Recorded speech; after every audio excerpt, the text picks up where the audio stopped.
ایک دن کی بات ہے، حضرت ابراہیم علیہ السلام جو اللہ تعالی کے بہت نیک اور فرمان بردار نبی تھے، انہوں نے ایک خواب دیکھا۔ اس خواب میں وہ اپنے بیٹے حضرت اسماعیل علیہ السلام کو اللہ کے لیے قربان کر رہے تھے۔ یہ خواب 3 راتوں تک بار بار آیا تو حضرت ابراہیم علیہ السلام کو یقین ہو گیا کہ یہ اللہ کا حکم ہے۔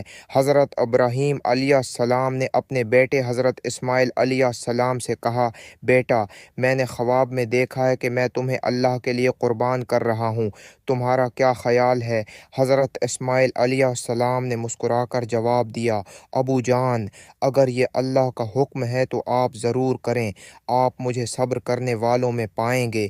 پھر دونوں باپ بیٹا اللہ کا نام لے کر میدان کی طرف روانہ ہو گئے۔ جب حضرت ابراہیم علیہ السلام نے آنکھوں پر پٹی باندھی اور چھری چلانے لگے تو اللہ تعالی نے فوراً حضرت اسماعیل علیہ السلام کی جگہ ایک بڑا دنبہ بھیج دیا۔ اللہ تعالی نے فرمایا، اے ابراہیم، تم نے خواب سچ کر دکھایا، تم نے اپنا امتحان پورا کر دیا۔